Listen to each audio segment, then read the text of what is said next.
9:06 p.m. March 16, 26. Manasar 2.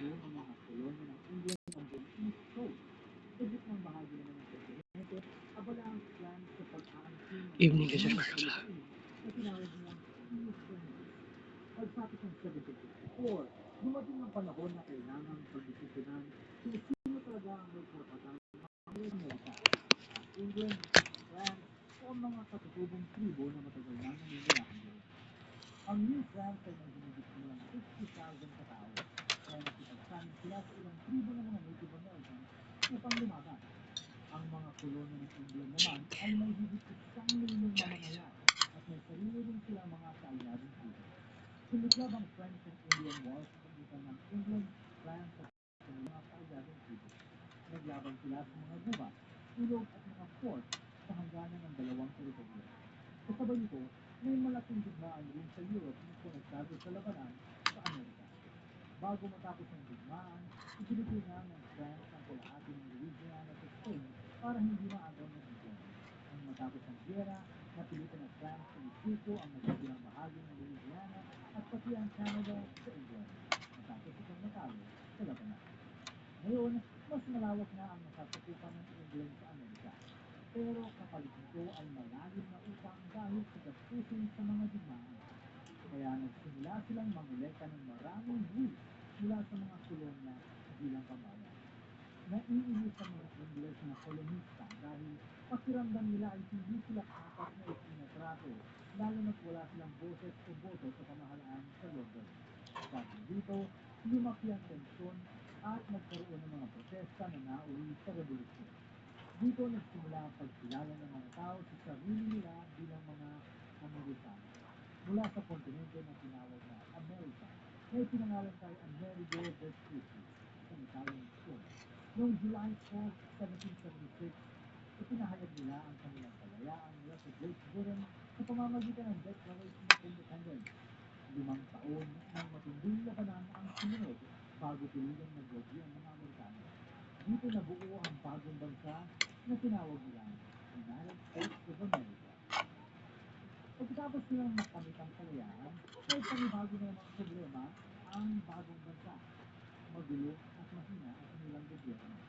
Ang dating 13 colonies ay parang naging 13 na magkakahiwalay na bansa na nagkakaisa lang sa pangalan. Dahil halos bumabagsak na ang sistema ng gobyerno, nagtulungan ang mga founding fathers, ang mga leader at filosofo para gumawa ng bagong konstitusyon na magpapatibay at gagabay sa bansa. Naging opisyal ang konstitusyon ng pumirma ang isang na estado hanggang sa noong 1789 at George Washington ang naging unang presidente ng United States. Pero noong panahon yun, ang US ay nasa East Coast pa lang. Ang malawak na lupain sa West ay pagmamayari pa ng Spain. Nagbago ito nang makuha ni Napoleon Bonaparte, isang kilalang emperador at sinuno ng France, ang Louisiana mula sa Spain at planong gawing bahagi ng French Empire sa pero nang kailanganin ni Napoleon ng pera para sa mga digmaan sa Europe, ibinenta niya ang buong Louisiana sa United States sa halagang $15 million noong 1803. Dahil dito, halos naging doble ang laki ng bansa. Sa mga sunod na dekada, patuloy na lumawak ang teritoryo ng Amerika. Binili nila ang Florida mula sa Spain, isinama ang Texas, sinalo ang Mexico, at nakuha ang malaking bahagi ng Southwest sa palit ng $15 million. Kalaunan, nakipagkasundo rin sila sa Britain para sa Oregon at nakuha ang huling piraso ng malaking lupain ng US mainland noong 1853 sa tinatawag na Gas-Den Purchase. Dito tuluyang nabuo ang hangganan ng bansa mula sa northern border ng Canada hanggang sa southern border ng Mexico.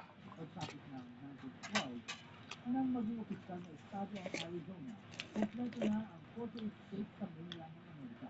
Pero hindi pa doon natapos ang kanilang paglawak.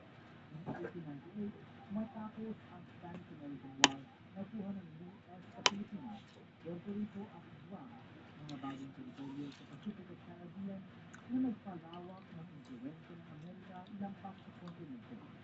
Sa parehong taon, inanex din ng US ang Hawaii. Ang Pilipinas na naging pinaka-prominente kolonya sa Asia hanggang sa makamit nito ang kalayaan mula sa pananakop ng Amerika noong 1960. 1959, naging isa 50th state ang Hawaii. Ilang buwan lang matapos sumali ang Alaska bilang ika-49th state ng US. Mula noon, kumpleto na ang 50 states ng US at matapos na ang paglawak ng teritoryo. Mayroon pa silang mga maliliit na teritoryo at base militar sa ibang parte ng mundo.